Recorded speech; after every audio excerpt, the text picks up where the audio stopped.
everybody, and welcome to a brand new episode of Road Trip After Hours. I'm your host, Mac Davis, along with my co-host, WWE Hall of Famer, Mr. Teddy Long. Hey, Teddy, how you doing?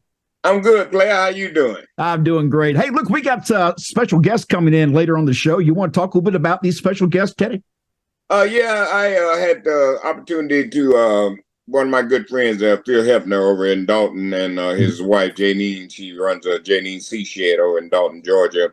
They called me and they wanted to ask me would I do a little video for some kids that had some service dogs, and their two service dogs were killed in a house fire. Oh, man. And yeah, man. And I'm like, you know me, I'm a dog lover. In fact, but Rufus is somewhere. He's close to me somewhere now. I saw you driving the car with him earlier. Yeah, I just me and him riding around.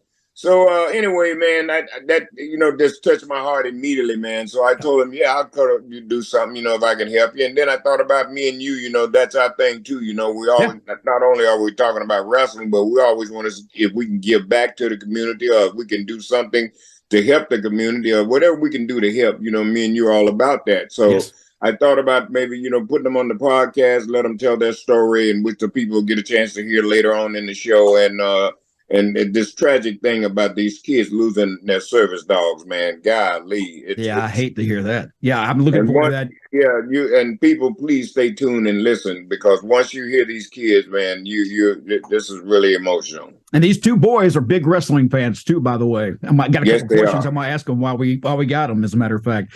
Before we get there, Teddy, let me bring up some news items that were in the news this week. Ryback has exchanged words with several high-profile names on social media. The last few weeks, he's been going back and forth with Booker T.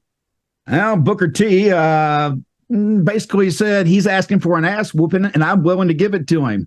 So Ryback challenged Booker T. Booker T accepted, said, yeah, I'll fight you, not in Bellator, which is where Ryback wanted, but he would fight him in reality of wrestling. Kind of makes you wonder a little bit there. But at the same time, I don't think Booker T is a big fan of Ryback whatsoever. What are your thoughts on I don't know. I don't know. I don't know whether him and Ryback got along or not. I mean, towards me and Ryback, I've known him, ever since he came into the company when he was back with the Nexus or whatever that group that they had. Like I said, nice guy. I've always got along with Ryback. Never had no problem. Me and him always was friendly with each other. So, I don't know what the deal is with him and Book, but I guess if Book challenges him and, who knows, we may see that match, there's money there. You know what I mean? It's something I'd like to see. I think that there's enough interest in Ryback to see what he would do in a wrestling ring again, because he's been talking about coming back in wrestling for years now. Now's his opportunity. And if I'm Booker T and I got my own promotion, Reality of Wrestling, down in Texas, you're damn right I'll try to get him in if he wants to come in, because I know that'll bring eyes to my product. So it's a smart move by Booker T if that's the case. But if there's legit heat, it'd be a really interesting match to see how that goes and plays out. Right. Well, like I said, we just never know. So, like I said, that's one I'd like to see. Abdullah the Butcher this past weekend, Dark Side of the Ring. Boy, I tell you what, Abby is one of those guys that I have always liked as a wrestling fan, because he always intrigued me. He was always you never knew if he was dead serious or if he was playing a game. And more times than not, I thought Abby was going to kill somebody. I mean, that's just how Abby came across. I know you know some stories of Abby and some times with him. Can you tell me a couple, maybe one or two? Hey, well, Abdul was pretty dangerous. You know what I mean? He back in the day, it was like you had to lay it in. You had to make people believe. That's how you sold tickets. You had to make people believe. So, and Abdullah made you believe. So anybody that got in the ring with Abdullah, they could get ready. Okay, they knew what was coming. But, Abby was okay. I mean, me and him was not real close. We was kind of close at one time, and so I had a chance to go to his house and stuff like that. And a lot of people didn't get a chance to do that. But other than that, man, Abby was one of the guys I kind of met when I first kind of broke in. And by me riding with Abdullah, showing him around in Atlanta, then on those Saturday mornings, then I would go down to the TBS studio with Abdullah And by me being with him, that's how I was able to get in the back where all the boys were. So by me hanging out in the back with Abdullah, you know, they kind of didn't bother me. And then, like I said, I started making myself busy, and and whatever, and the list goes on. So Abby kind of helped break you into the business a little bit there. He opened the door for you. Well, kind of, yeah, he kind of did, man. Well, at least he nudged it open maybe for you. You had the right, way, yeah. But... Well, like I said, he helped me because by me being with him, I was able, to get in the back and kind of get where people would start seeing me and knew me and where maybe they trusted me. He wouldn't share his real persona with many people, so I would imagine you got to see it. Yeah, I heard that even in the back, a lot of times he would try to protect the gimmick years ago. Was he that way? Pretty much, kind of like the Undertaker, always protecting the gimmick. Well, yeah, that's the way you were taught in back in the day. You protected the gimmick. You didn't ride together. You know what I mean? Or if you did, you didn't leave the building together. You go on down the road. Then maybe some guy you leave with another heel and he drop you and then you guys maybe got rode together, but. That's just the way you protected the business. It wasn't so much as entertainment. It was wrestling then. Yeah. Now, Teddy, there is a story I remember you telling me about one time. See if I can get you to share this. You took your wife to his house one time for a dinner. This is a story, and he kind of pulled you off to the side. Do you remember the story I'm talking about? Yeah, he told me I took my wife. This was maybe before we got married. I think me and my wife was courting then, and she was kind of riding with me, God rest her soul. She was riding with me on the road and stuff, And so I took her to the house, and so I get out, and so I'm holding her hand, and he comes up to me. No, champ, don't do that. Don't do that, champ. Don't hold her hand. Don't hold her hand. What are you talking about? But that's what it was, Because he thought it was another woman. He thought you brought in another woman. Isn't that what I understood? Yeah, he thought that this is my wife. You know what I mean? Yeah. Oh yeah. He thought you were bringing in just some old girlfriend to the. Yeah, don't hold her hand, champ. Don't hold her hand. Look, also on that show, they focused a lot on a guy named Hannibal.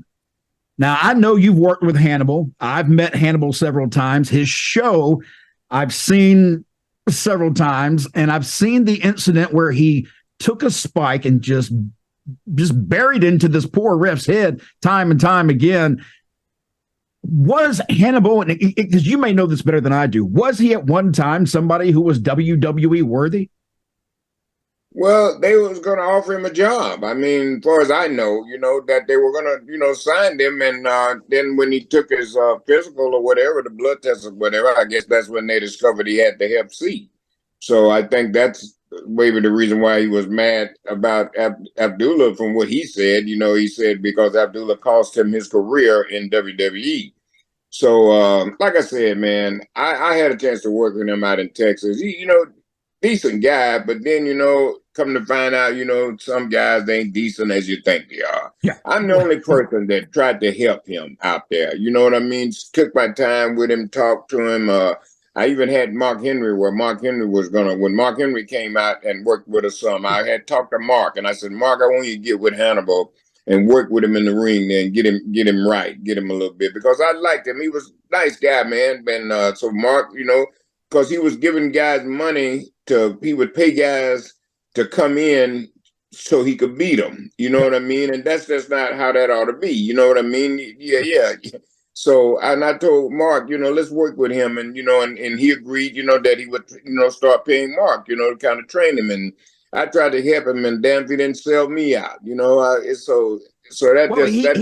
he fussed so much about Abby and saying he hopes he dies a horrible death and all that other stuff that he was saying.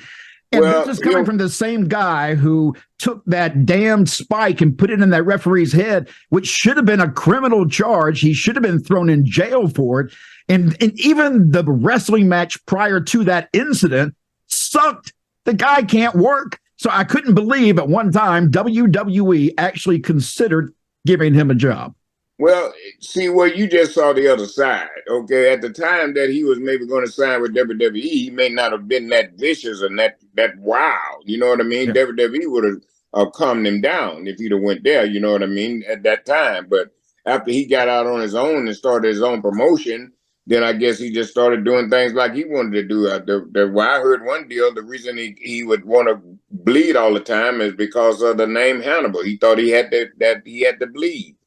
And so I don't know, man. Like I said, I tried to help him all I could, and and then so that's why I said I don't trust none of them.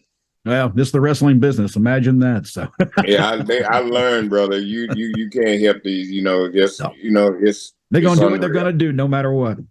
Guys, we got to take a quick break, and when we come back, we got more questions for Teddy Long and Ask Teddy. SICW presents Saturday, August 12th. It's a night of professional wrestling featuring WWE Hall of Famer Tito Santana. This is Tito Santana. Arriba! Also on the card, the SICW Tag Team Championship as the challengers, the Big Texan and Bobby D, take on the champions, the LA Hustlers with Lucky P. Larson. It all happens at the Belclaire Fairgrounds. See WWE Hall of Famer Tito Santana, along with a full card of matches. Don't miss this night of in-your-face professional wrestling. Saturday night, August 12th. Get your tickets now at SICW.org or by calling 618-286-4848. SICW. Be there!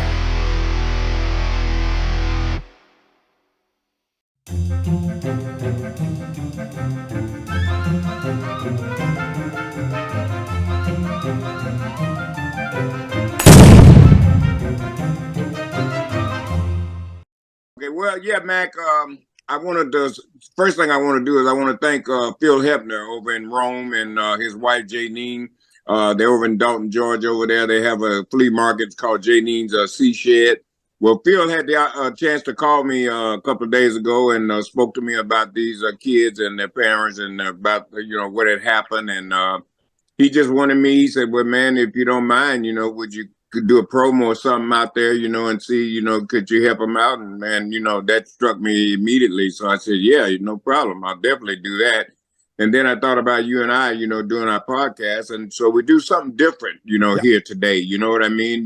Not only show that we're just talking about wrestling, but we're also talking about community, giving back and helping people in any way that we can. So we do have these people here on the show today, Mac, and what an honor it is. And so if we can, we'll get right to them, man. Let them introduce themselves. And at the beginning, if they could tell us how this all, happened and what happened about it. And, because we'd like to know that.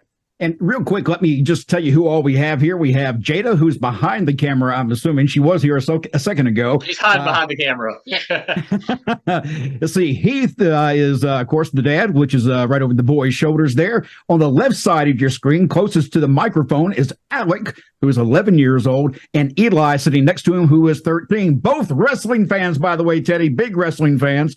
And Alec today, I just want to make mention of this, had his tonsils removed just today, and he wanted to be here for this very thing that we're doing right now. So, guys, it's good to have you. And Heath, why don't you tell us a little bit about the boys and the need for service dogs and what happened just recently? Sure. Well, this is Eli. He's our oldest. He's 13. And this is Alec. He's just turned 11. Like you said, had his tonsils out today. And I'm Heath Lofton, their dad, and this is Jada Lofton, my wife. There she is. Yeah, there she is. Jada had made friends with the owner of this business called Barks and Bubbles, and was helping out with a divorce between them. But that's how she kind of met them and decided to take the dogs there. We found out after we got down, we were going to vacation in Florida, about 8 hours away, Mexico Beach, and found out a couple days in that the dogs were being moved. By the time we found out, they were in process of being moved from the business we were told was being shut down, and they were being moved to a private residence. Now, the person that they went to, we don't have anything negative against him. He was a great guy, sending us pictures, taking wonderful care of the dogs. However, at the last day of our vacation, received a phone call that the dogs we were just told had passed away in a house fire. And so we kind of sorted through it. But Eli had the Silky Terrier. And Mom can speak probably more about his needs on that. I'll throw it over to her because she's a lot better at kind of explaining that. Yeah. He has anxiety, and he was actually, when we moved from Alabama to Georgia, he had to be put on medical homeschool. So he actually wasn't able to attend school at that time. But one of the things his counselors told us to do was let him get a dog, and that he needed an emotional support dog to help him through. And, you know, she bonded straight away. They bonded, they were amazing together, weren't you? And she helped him. He actually was able to go back to school. Shortly after getting her, he joined the golf team. He joined the wrestling team. He was able to do all that. He was able to go on school trips, even overnight trips. And but anytime he would get overwhelmed, that's who he would turn to. Yeah, he would turn to her. Her name was Dolly. She was, like I said, a little Silky Terrier. And they had that bond where if he had any problems or any troubles, he was able to talk to her. And Jacob was our Afghan hound. He was Alex. And Alec got him when he was, for Christmas, when he was around 4. And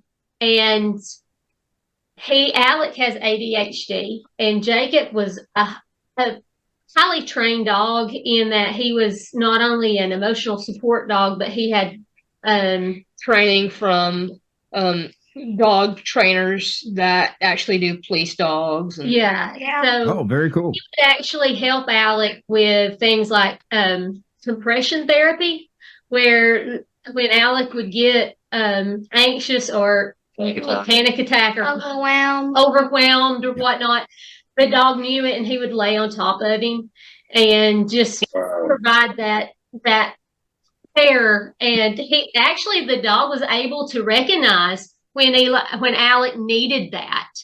So he would be able to do that, and he was trained so Alec could handle him, even though he was a large dog. Alec could run with him or walk him or do any of those activities to get some energy out and things of that nature. Both very affectionate dogs. Very affectionate. We have pictures of the Afghan hugging or laying across Alec at all times, and Eli, Dolly liked to lick, so she was always showing her love. And we trusted this person with our dogs, and we told them how important they were. And they had an incident where the police were called out to that shop on the 3rd. And after the police came out there were a confrontation between the two employees there, and they left the dogs. They basically abandoned the dogs in that facility. And 11 dogs. It was the ex-husband, because there was no one to take care of the dogs, took them into his house. Now, keep in mind, when you board dogs, you're usually going out of the state or, on a vacation, or you're not able to go and pick them up. So he took them out of the goodness of his heart because no one was there caring for them. And on the 7th, we were coming back home on the 8th, but on the 7th, he had a house fire, and it killed all 11 dogs in his house due to smoke inhalation. But So how did the boys now? I mean, they're without the dogs now. Guys, are y'all missing these dogs? Are you feeling that there's something really missing right now to you two? Every single day, every single second. Absolutely. I've honestly been missing them. I have a thing of my emotional support dog, Dolly, just pictures of her in my room. And I've been honestly for about 4 days just sleeping on the couch because that's where she used to cuddle with me. And yeah, he's not returned to his bed yet. Eli can't sleep in his bed. That's where they talked. That was their place. They went and worried with each other.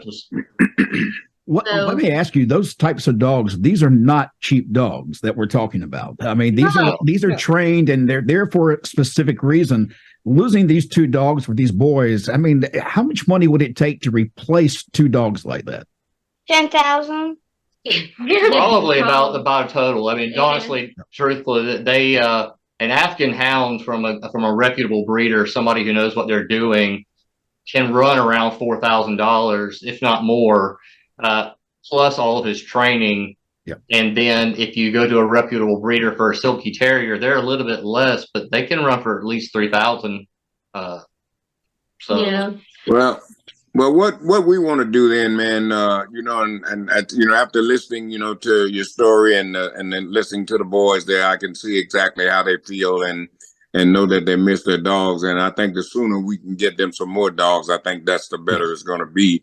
Right now, I'd like for you to give your information out right now and let everybody know that they want to donate and send to help these guys get them some more dogs. Can you get that information out now? Sure. Yeah. We've got a GoFundMe page.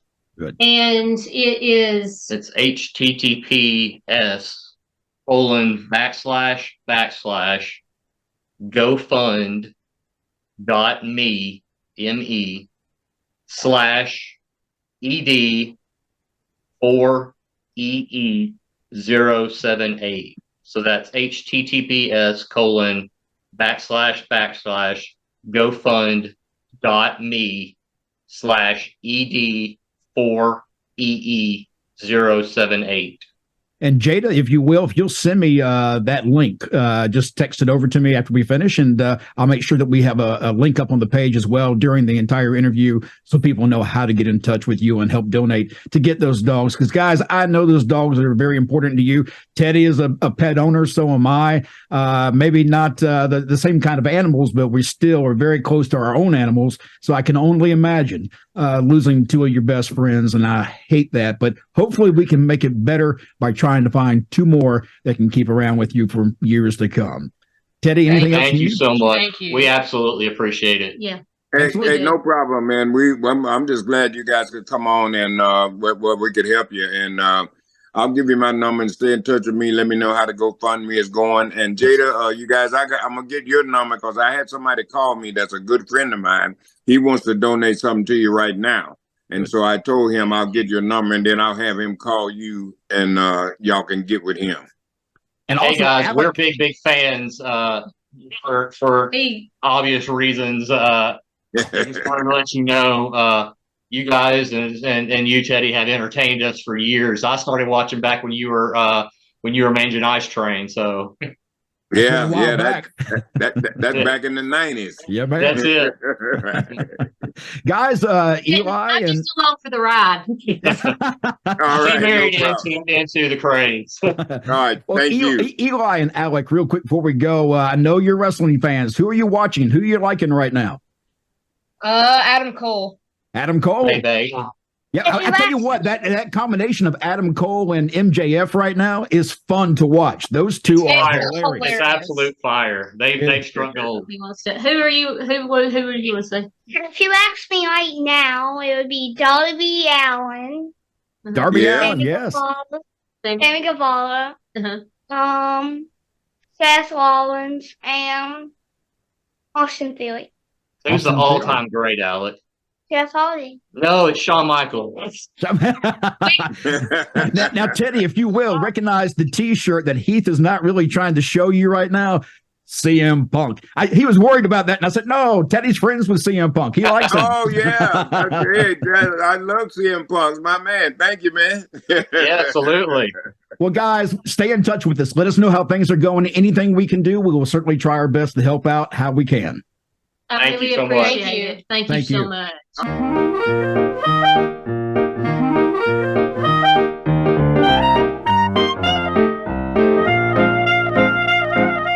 All right, here we are. Welcome back. Teddy, it's time to check into the listener mail for Ask Teddy.